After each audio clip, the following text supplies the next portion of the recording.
Hi, this is Miss Bree. In today's video, I'm going to be showing you techniques that you'll need to teach your child how to swim without a swim instructor present. Some of the techniques that you're going to need are going to be the back float, full submersions, kicks, which are called the Flutter kicks, pool entry at age-appropriate level, and exit at an age-appropriate level. All of the techniques mentioned before are going to be time-stamped, so you'll be able to find the technique that you need specifically for you and your child. All of these activities will be repetitive as well. If any of this information helps you, please like, comment, share, subscribe, tell your friends, throw a party, all the above. Okay, so for the equipment that you're going to need for the bathtub portion, you're going to need a child swimsuit. For boys, I recommend the swimming trunks. You don't need a swim diaper because, if we have an accident, it's pretty simple cleanup. It's your bathtub. And then for girls, I'm going to recommend a full one piece and or whatever they feel comfortable in. I do the full one piece because, why not? You're going to need a clear shower curtain. So you know how you have your nice, cute Christmas shower curtain or your Thanksgiving shower curtain? Just take that off, get a nice, plain, clear one. So when we get to that activity, you're going to thank me later. And then child goggles. The goggles that I most recommend, which I'm not being paid to say this, are the tier, either the mirrored sunglasses that are the mirrored like sunglasses type, or the just the regular clear lens. But they're the TYR, which they pronounce it tier youth goggles. The reason being is I've found those last the longest. They fit the best for children's faces, and ultimately, I've tried everything. So just so you know. Rules of the bathtub portion is you're gonna want warm water, similar to a bath, but no soaps. Absolutely no, okay, while we're doing this, let's wash your hair, let's wash your elbows, let's do this. No soaps. Kids get very afraid of getting soaps in their eyes, just as us as adults, we put our head back and make sure in the shower we're not dripping soaps in our eyes. So if you just eliminate soaps from the get-go, that automatically is gonna take a huge portion of the fear away. You're gonna wanna keep this time separate from bath time, which is why we're also having the child wear the swimsuit, because the swimsuit is gonna be like a trigger to let them know that, hey, it's not bath time, we're not cleaning ourselves, we're actually learning how to swim. And time frame wise, it's gonna be about 5 to 10 minutes every day. As many times as you can get this activity done, you're gonna see the results a lot quicker. If you go for the once a week approach, it's gonna take years to months to decades. But if you go for the everyday approach, you're gonna see results in weeks and you're gonna be like, what in the world? So there's the equipment and the rules that you need for the bathtub portion.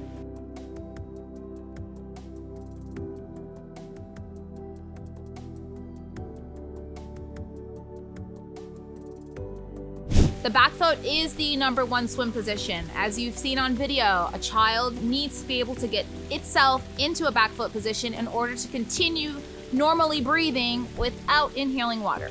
So with this back float position, I recommend to everyone that you keep it in the beginning part of the bathtub portion. The bathtub portion is the beginning portion, as you'll see in my table of contents. This is required before you graduate to the pool. So with this bathtub portion, you're going to have your child lay flat on its back in the bathtub. You want the water level to be low enough that it does not submerge the ears. And literally you just sitting on the edge, hovering over, singing songs, playing funny games will encourage your child that this is a safe position.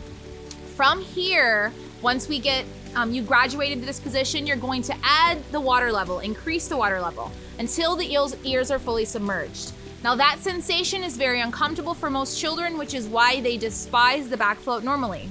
And the idea less is more is really gonna be helpful for this. It's kind of like a parenting trick, like reverse psychology. When you give them less, they always want more. So if you give them too much, that's when they can feel like overwhelmed or stressed. So just give them less and we'll have low little amounts of water. Lying flat on their belly, you're gonna see them either laying flat with their elbows on the ground and propping up their chin. We do not wanna see the full finger push away from the bottom of the tub, because that indicates that they're worried and they don't want water near their face. We wanna get them relaxed with the legs flat out, laying behind them as if they're just taking a nice relaxation time on the beach. After you've graduated from the bathtub portion, We're going into the pool portion, and here's where I will show you exactly how I want you to hold your child as they transition from that bathtub to the pool. While they're in the pool, you're going to be having your child facing you first, face-to-face contact. Your hands are underneath their armpits. You're holding them up water level to you. You're going to turn your child around directly so they're facing the same direction you're facing, and lie them flat on the center of your chest. From here, if your child is not able to stay in this position and begins lifting the chin and pulling away from this position, you're going to transition to an easier or a modified version. You're gonna take the child's head, lie it flat on your shoulder, and your cheek to their cheek gives them a little bit more comfort. At the beginning, you will be above water level, their legs will be out in front of you, and your arms are gonna be fully extended underneath their body. As they get more comfortable, you're going to lower your body into the water with your shoulder lowering as well. And assuming that they have passed that bathtub portion with the ears submerged, you're going to now submerge their ears at this point. Whether they're comfortable or uncomfortable, I begin with a little swaying and a little singing to keep them distracted. Most children do not like the back float, but this is where we have to go. So if this position is comfortable for them, and they have not done the chest position, we will transition back to the chest position, moving the child's head on the center of your chest. You will be now squatting even lower, increasing forward from there. We're pulling the child away from your body, in which case you will need to hold the tops of their shoulders and the back of their head. If they are comfortable at this point, you'll begin again a little bit further with just holding the head. From here, you'll begin taking one hand off, fingertips, kind of teasing. The way to help with this back float is to press with your hand, press the water up against their body to create a current that adds a little bit to their buoyancy. And from here, if your child's comfortable at this point, you'll be able to remove your hands entirely and completely. You want your child to be leaning back with their chin up high and their eyes facing your eyes. If they can see your eyes, it gives them a sense of security as well as a proper position. That chest needs to be raised, the stomach needs to be raised, and their eyes need to be looking slightly backwards. The more relaxed your child is, the better their float position is going to be. You do not want stiffness. You don't want the arms to be tightened. You don't want the legs to be tightened. You want it to look comfortable. I even use words like comfy, quiet, sleeping, any sort of words to make them feel like this is where they want to be at all times. This is the relief at the end of the day. This is where they relieve all their stress. There's no anxiety here, nothing but happiness and fun.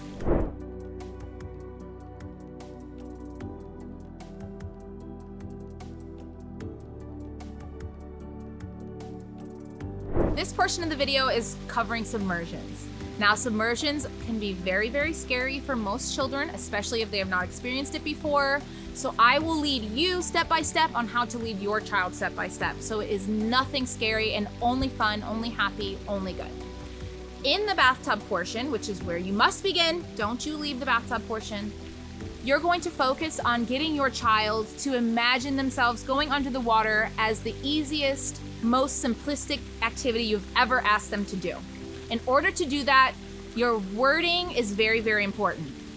Telling your child, go underwater, or let's go down, going deep, any of those words are extremely terrifying to children because their imagination runs wild with those words. So I instead prefer that you will use words like dip, a tiny bit, a little bit, a tiny, itty bitty, anything of those words will help the child imagine that the task you're asking them is not daunting at all. It's extremely simple. I also like to kind of categorize it with the bubbles as well. So the dipping and the bubbles are both of the terms that we use together interchangeably to describe the submersions. The sequence for the dipping is while they're lying flat on their belly. By the way, this is key. Like number one, just gonna say that over and over again, key. The sequence is that while they're laying flat on their belly, they're gonna start with the simplest dip of all, and that is the chin. They are physically going to just dip the tiniest part of their chin into the water. And as that part is dipped, you're going to congratulate them. Automatically, hip hip hooray, you did a great job today. After they dip the chin, they think, wow, this is so easy. I'm so amazed, it's so impressed. You give them their gold stickers. Now they have to dip the mouth. When they dip the mouth, I recommend that it's closed. At this point, you can also work on blowing bubbles. Now, blowing bubbles is a controversial topic at this point. Some instructors will tell you that blowing bubbles releases a child's air from their lungs and diminishes their buoyancy completely. But as any professional instructor or any professional swimmer will tell you, you will not survive in the pool without exhaling underwater. So you need to teach the child how to do just that, which is blowing bubbles, exhale underwater. So I prefer that you teach your child how to blow bubbles. If you prefer not to, that is up to you, that is your choice. From this position, if they have their mouth closed, they blow bubbles. Here at this point, all you wanna make sure is that they're not getting water in the mouth, they're not swallowing the water if they do get some in the mouth, and I also teach the spitting if some water accidentally gets in their mouth. The next part is the most fun, and I call it the nose bubbles, where we dip. We've had the chin dipped, we've had the mouth dipped, and we now have the nose dipped. The nose dipping is the part of win or lose. Water in the nose, going up to your brain, that burning sensation, is the absolute worst feeling in the world, and especially to a child who's never had that happen to them before. So we must avoid this, because you know what, and I'm sure you know your child, once your child fails, they will not try again. Some children are rambunctious and they'll say, it doesn't matter how many times, I'm gonna keep doing it.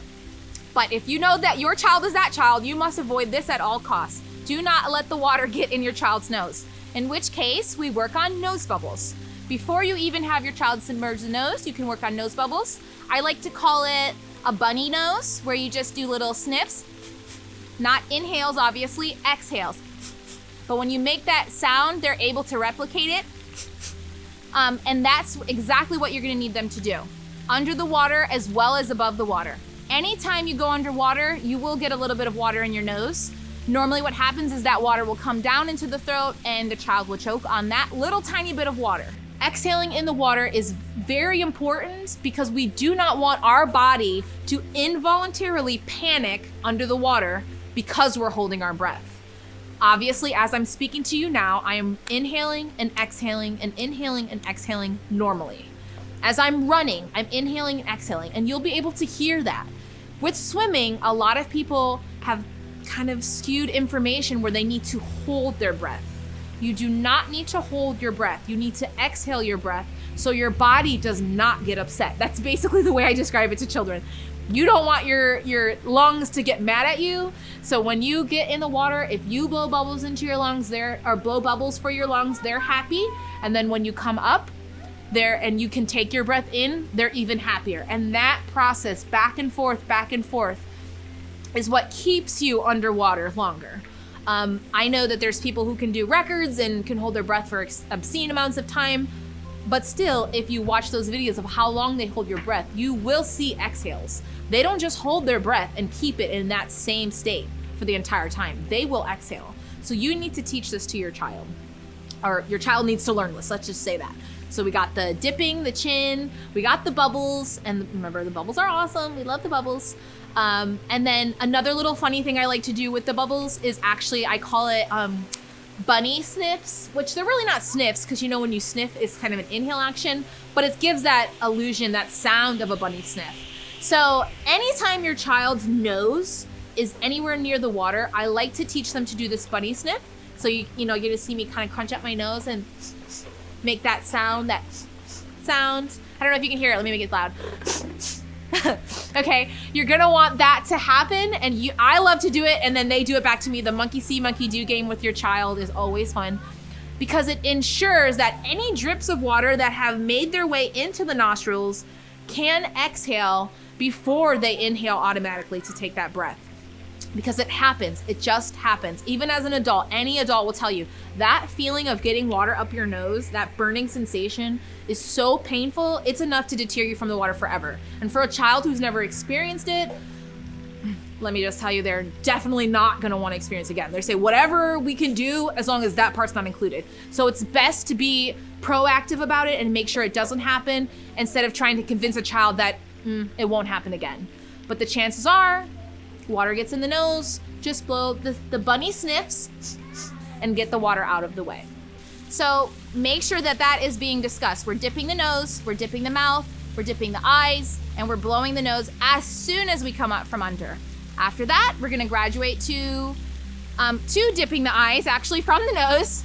And then that is from, once they have the eyes, the nose, the mouth, and the chin completely dipped, that is basically a submersion. You do not need to force the whole entire head under the water. They do not need to go deep down in the water. They just need to have those main points submerged. Obviously, the ears are going to be the final thing, but that will depend on the level of the water in your bathtub. Starting small and making your child kind of guide their own learning is really going to help a lot. Before they get them fully submerged, you're gonna tell them that it's gonna feel so silly. Using words like silly, funny, strange, tickly, those are trigger words for a happy experience. You're not gonna tell them it's gonna hurt or it's gonna feel bad, because it doesn't technically, but if they perceive that it's hurting or anything like that, then you're gonna have to deal with the issue of removing the idea that it's painful.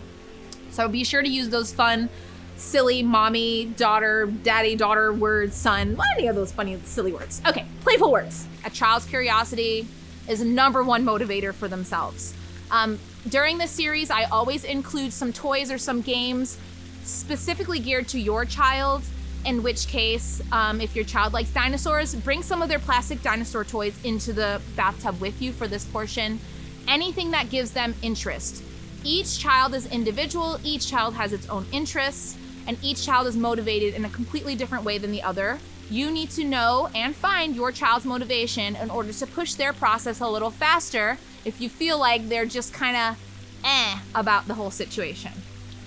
So from here we have our dipping chin, dipping mouth, dipping nose, dipping eyes, and eventually we have that full submersion. It is the exact same in the bathtub portion as it is in the pool portion. So once you graduate, you will be doing the exact same activities over and over and over again. And the repetition is what will secure this activity for your child.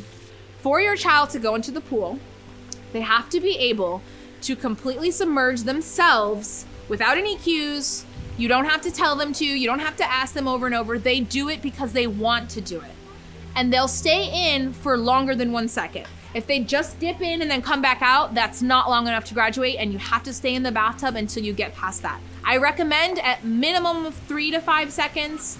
Note that they can stay underwater for about 7 seconds comfortably. It sounds so long, and I mean like 1 Mississippi, 2 Mississippi, 3 Mississippi seconds. And it sounds crazy when you're an adult and you're looking, you're like, oh my goodness, this has been like in way too long. I have to get my child out. But they can comfortably, if they're calm, they can comfortably stay underwater for about 7 seconds, completely normal. 5 seconds is about how long the intervals are in between our regular breaths. So just imagine them holding their breath for 2 extra seconds. So they have to be able to do that, lying flat on their bellies. One thing I didn't discuss earlier was the alligator game, which is the game where they're lying flat on their bellies, they're having their hands on the floor of the bathtub, and they're letting their legs actually float to the surface. They have to do that while going underwater, which you'll see if the water's deep enough, they won't be able to go underwater without putting their hands in a place and kind of submerging themselves forward. With the flutter kicks, so we have that combination that has to happen, and they have to be comfortable with laying on their back. Now, like I said, they will not learn the back float without assistance in the bathtub because there's not enough water displacement for them to actually float there, as depending on their age and size.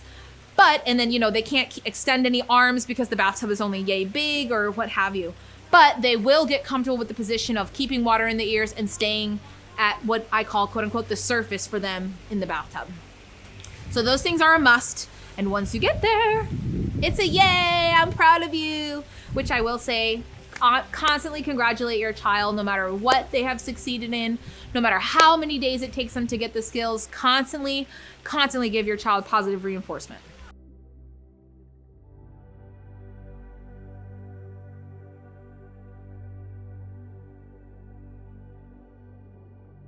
Okay, this portion of the video is going to work on the flutter kicks. Now, the flutter kicks are the powerhouse, motorboat, anything you're gonna need the propulsion of the swim.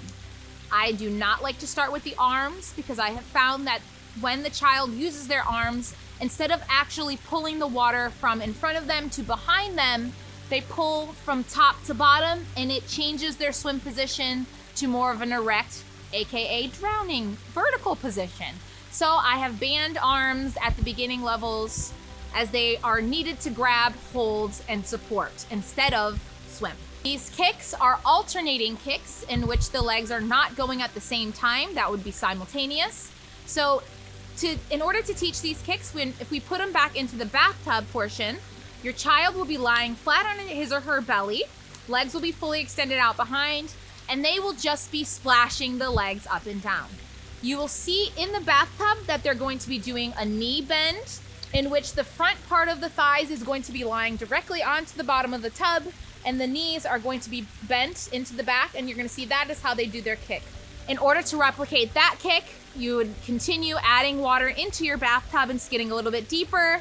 Instead of being at their chin level, it's now a little bit higher at their mouth level. They're able to practice their submersions as well as add the kicks in. I want both of those activities to be combined before you're able to move into the pool portion. Please remember that all three of the activities that are very important, lying on the back with the ears submerged, face down in the water, and adding these kicks, these three combined is what's going to be the key trigger to graduating to the pool portion. With these kicks, if your child is not getting alternating action and is doing them at the same time, you can grab the child's legs underneath the ankles and alternate the legs for them. Up, down, up, down, up, down.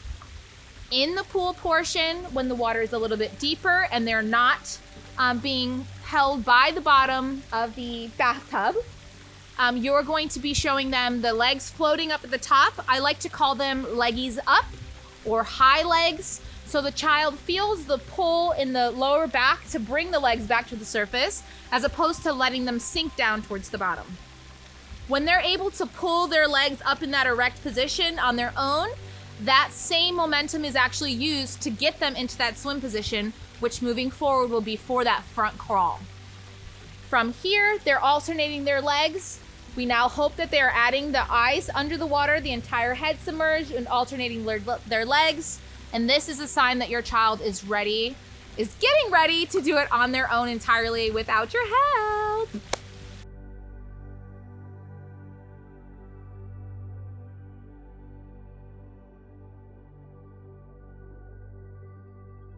Obviously, if your child is 1 year old, 2 years old, 3 years old, they may not have the skills to read and understand or comprehend what the shallow, the deep end looks like, and any of the cue signs, in which case I like to teach all children to get in the pool the exact same way. When you're getting in and approaching a pool and coming up to a pool, it's safest that when the child walks up towards the edge, they do not, obviously, just take one step and go right into the pool. So I like to have them come up close to the edge, but not actually on the edge, take a seat, scoot forward so their feet are actually in the water. At this point, now they'll be able to check the temperature. They're able to see, they have their body secured enough that they're not going to just fall in. And the amount of momentum from a sitting position, if they did fall in, is not going to push them halfway across the pool into the middle, where if they do not know how to swim, they do not know how to get back or anything like that. So from this sitting position, I teach children to roll over onto their bellies and slide in. From here, they're able to get a grip on the wall if the water was deeper than what they expected, in which case that you have a 2-foot child and they get in a 5-foot area, they're able to hold onto the wall and secure themselves. From this position, they're able to do what we call the itsy bitsy spider, the wall walk. So I like all children to approach the pool the exact same way. If it is a beach pool where you can see the access point, obviously you don't need to sit down and slide and roll into that. You can just walk in normally. But this is just something, if you look at any pool, especially an in-ground pool where the edge comes off of the ground and they're into the depths of the pool. Some home pools do not have an edge that is level with the water, in which case the edge is raised and the water level is lower. This also helps for that type of scenario. So when a child is sitting on the edge, they're putting their feet down, they're rolling onto their bellies and sliding in, they're able to extend their arms and still hold on to the wall properly. I have already stated how your child should enter into the pool, and if they have done the entry properly, the sitting on the edge with their feet in the water, rolling onto their bellies, sliding into the pool and holding onto the edge, from this position is where they'll be able to get out of the pool at this point. From here, you're having the child hold on with 2 hands. They're holding their strength. They do not need to hold and squeeze their body up towards the surface of the water. They can just hold softly and gently because the buoyancy of their body will keep them in place. As they exit, they will now begin to pull up, and I call the sequence elbow, elbow, tummy, knee, in which they'll put one elbow up on the wall, pull up, put the second elbow up on the wall, continue pulling until their belly's up on the wall, and then they'll put one knee. Whichever side they feel most comfortable with, you'll see the child go for that. Not the toes. The toes are too far of an extension. They need to do the knee. The reason why we do it this way is because even if the water level and the pool level are different, they can still use the same amount of momentum to get themselves out of the pool. And from here, you'll be able to begin walking onto the deck and things of that nature. If the pool is a beach access pool, obviously they'll be able to take their selves from wherever they are, monkey crawl or itsy bitsy spider walk towards the exit and walk out normally. If you do have a pool at home, I will express some of the pool safety features that are required, some by law and some by my professional swim instructing standards. You're obviously required, as you know, if you're a homeowner with a pool, to have a fence or some sort of enclosure similar to the one you see around your pool at all times. It is illegal if you have a pool just out in the middle of your yard with complete open access, because anybody's child can walk down the street and get in your yard and get in your pool, and that's a safety problem. What you do not see here is a baby gate, and I will say it's because the child who lives here can already swim. But you will see, generally you'll see those big, tall, black gates.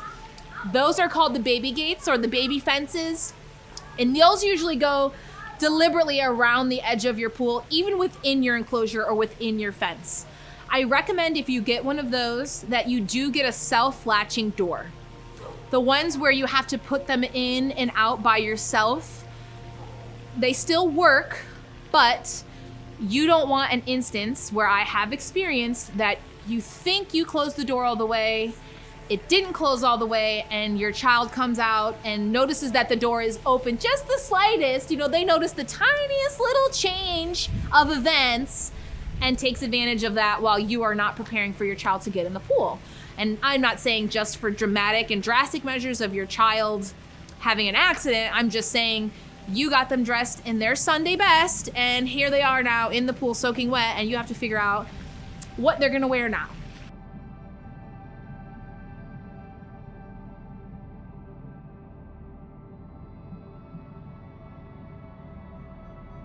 Okay, all right, everyone. So this is the final step where we combine all of the things we've practiced and kind of put them together to create what you would call a front crawl or a swim. Now, it isn't technically a front crawl because, as I've already stated, we're not doing the arms, but is the closest thing to the front crawl at this beginner level.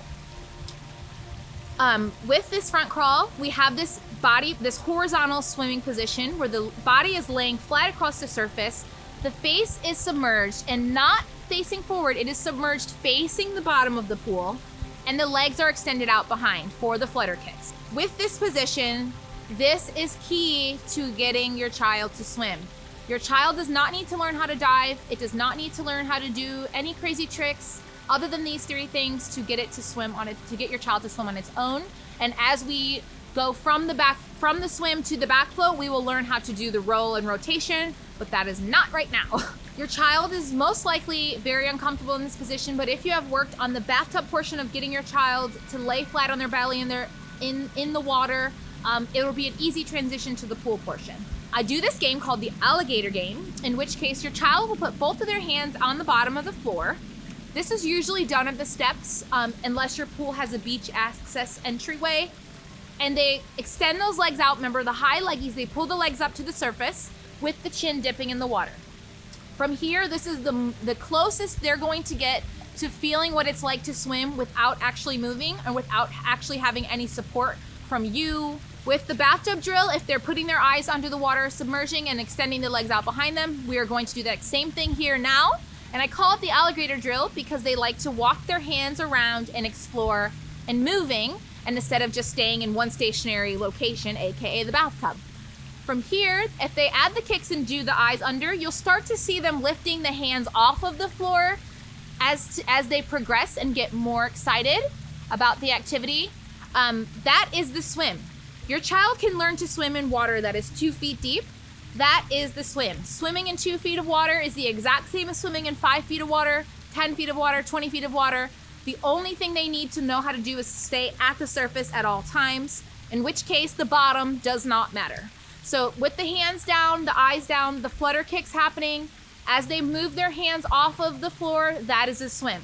If your child can swim in it, they can swim in anything. So now we're doing the short distance swim. By short distance, I mean 1 to 2 body lengths. So it will vary depending on the size of your child, obviously.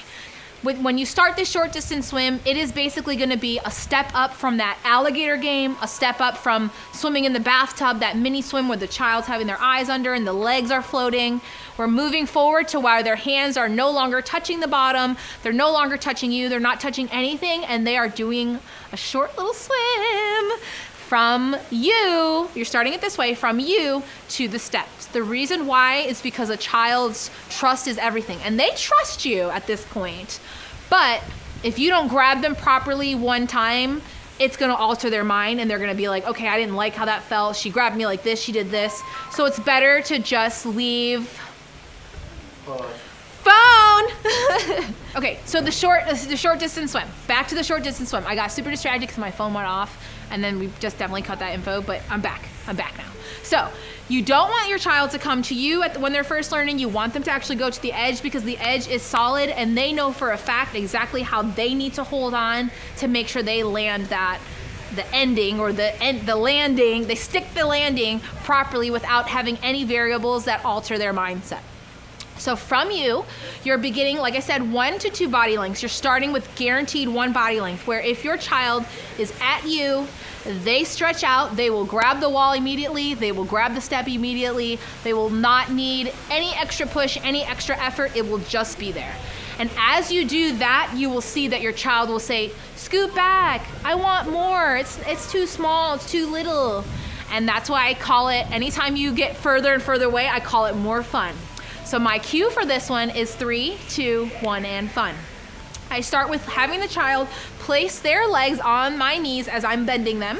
So that is the platform for them to push off of. You're holding that underhand grip at their shoulder, underneath their armpits, not at their shoulders, excuse me, underneath their armpits. You're doing 3, 2, 1, and fun. They have to put their eyes in the water first, which is why you didn't get out of the bathtub until that was like a thing. Put their eyes in the water, and then you will feel them push their legs off of you and touch the step immediately. 1 body length, super easy, not a lot of effort. When they're pushing off of you, you want to make sure that they're not doing a jumping action, because it's not a forward hop or leap, it's actually more of a glide.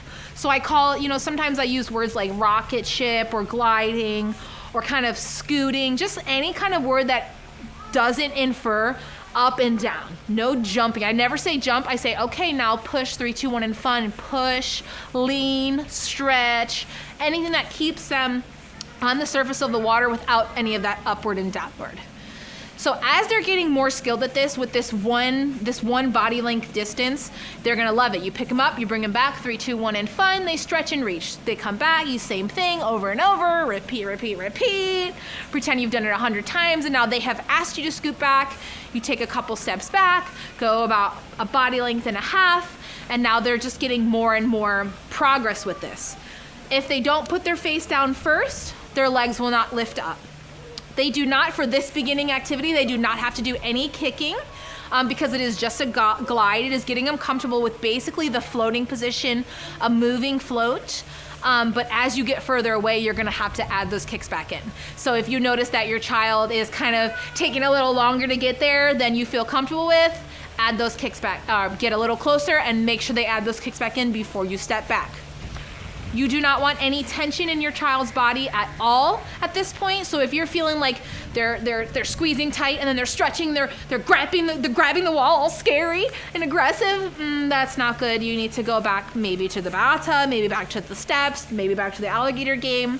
It's all of it should be done confidently and securely without tension, fear, any of those negative emotions. So you need to assess your child as you're going along this process and doing the different portions of the series. Thank you so much for watching this video. I really hope that it helped you learn a little bit more about the pool. Even if you don't choose to teach your child how to swim without an instructor and you still decide to hire an instructor, you will have a little bit more background knowledge on what should be happening, what you should see happening, and what skills your child really does need. If this helped you at all and you like this video, please remember to like, subscribe, comment, share, invite me to your party, all of those fun things. I really appreciate you guys, and this information needs to get out to everyone so you're able to help the world just like I'm trying to. Thank you.